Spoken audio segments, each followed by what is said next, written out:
sewing friends. Welcome to my sewing room. My name's Beth, and if you're new, welcome. This beautiful old quilt came into my possession recently, and it is a quilt that nobody wanted with that big hole in the middle. So I brought it home thinking I might be able to cut it up and use it for something, but after thinking about it, I decided I would try to put a nice patch that would match the design in the center.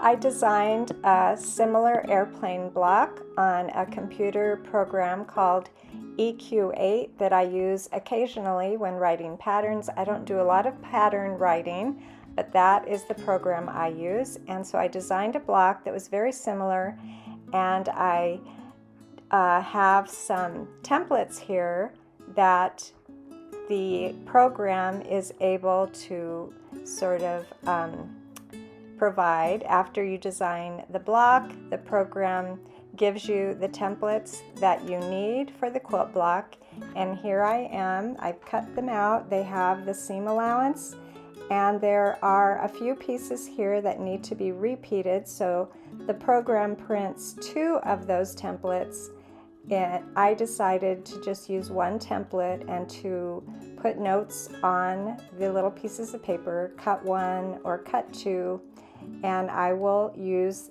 the blue fabric for the airplane I'll be making.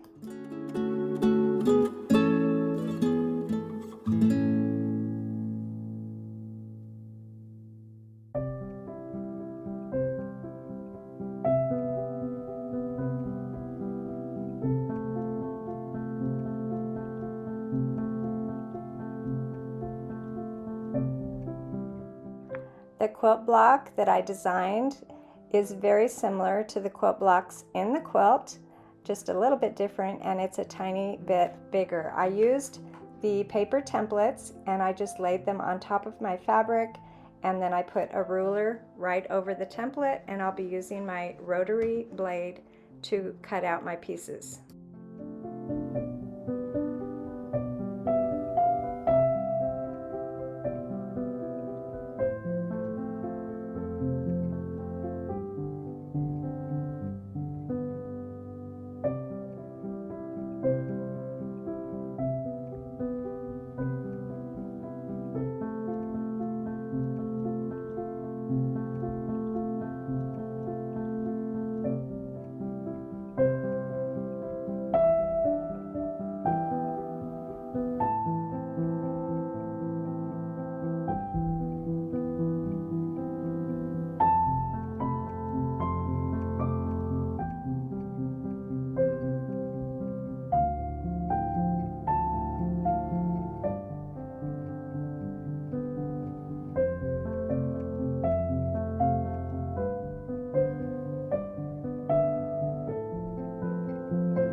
When all of my pieces were cut out, I laid them out next to my sewing machine, and I began sewing them together in rows.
When all of my rows were complete, I pressed towards the darker fabric, and then I will put my rows together.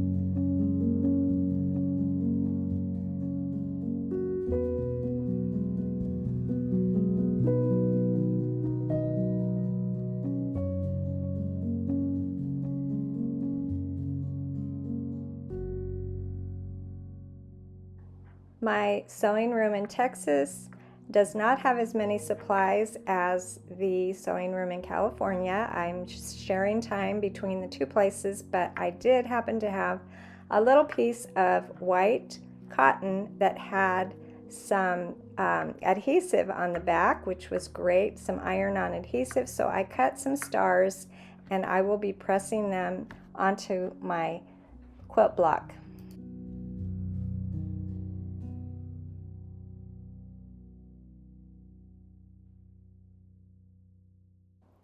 Here is my quilt block on top of that hole in the center of the quilt, and you can see it's a very similar block. It does not have the propeller, but I thought it was close enough to go along with this quilt, and I really had nothing to lose because this quilt was not wanted by anybody, and I thought it'd be a fun challenge to try to repair it. I added some white strips to make this quilt block large enough to cover the damaged area, and I will be appliquing it on top of the quilt, hand stitching it all the way around after I turn in all the edges.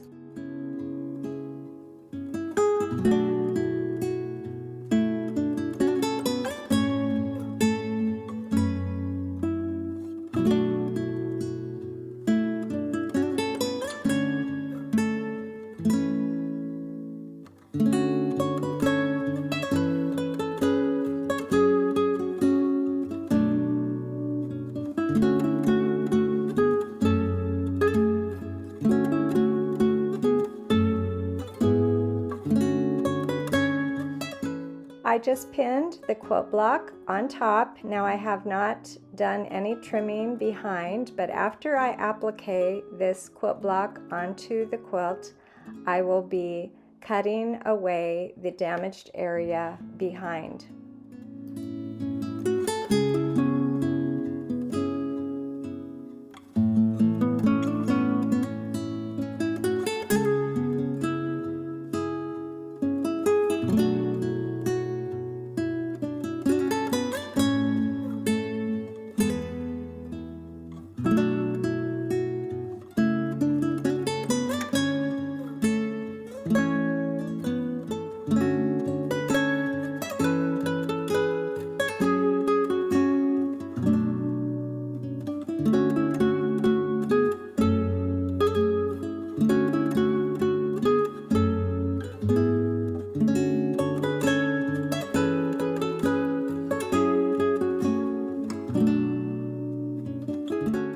I had to be really careful not to cut the quilt block that I had just appliqued onto my quilt, but I didn't want this older quilt block to show through. It looked like it was coming through on the white fabric that I had appliqued on there. So I'm cutting away that older area, and I wanted the edges to be pretty straight because I'm going to be inserting a piece of batting the same size.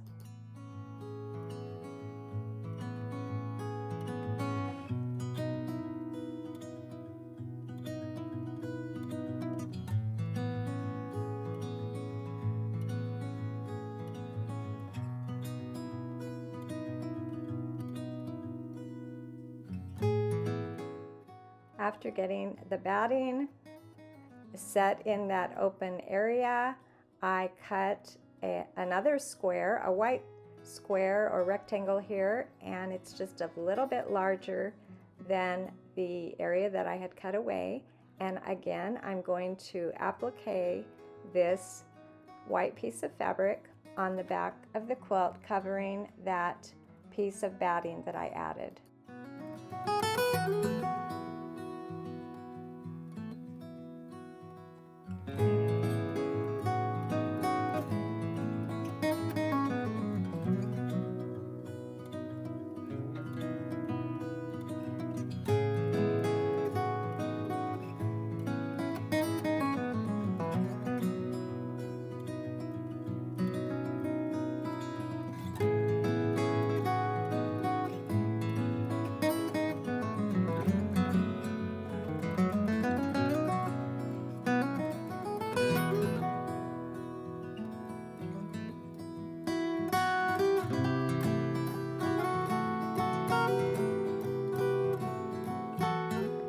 Here are those two little stars that I had cut out, and I'm going to use my iron and press them onto the wings of the airplane. And I'm going to be adding a lot of quilting in this area, so I am not going to worry about zigzagging around the stars.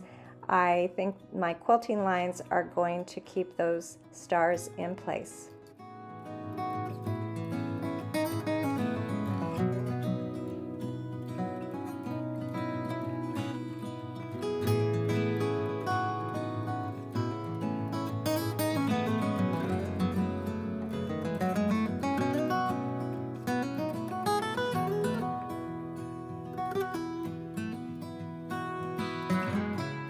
I am using my featherweight machine here in my sewing room, and I have the walking foot attached, and I'll be starting on one corner of that appliqued area in the center of my quilt.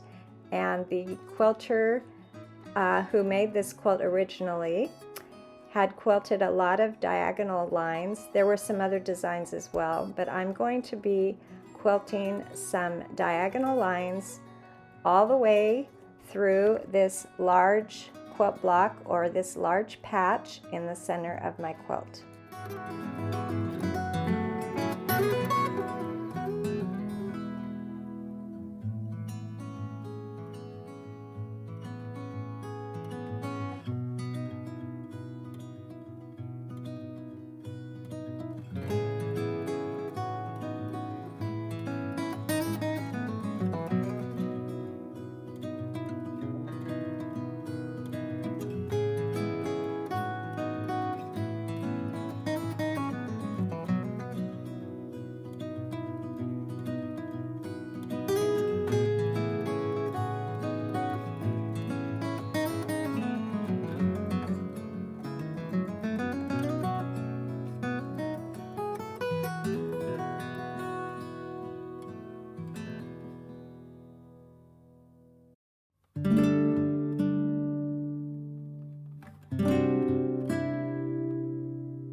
Once I had gone one direction with those diagonal lines, I went the other direction to make a crosshatch pattern, and this is what my quilt looked like when it was complete.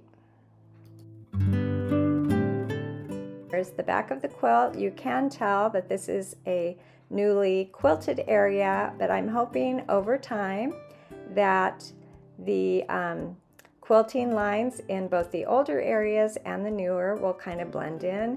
But like I said, this was sort of a no stress kind of project, because this quilt had been loved a long time, and nobody was going to use it the way it was with that big hole in the middle. Now someone can enjoy this quilt just a little bit longer, and it was a really fun challenge for me to figure out how I might give this quilt a little more life. Thanks for joining me today, and I'll see you next time.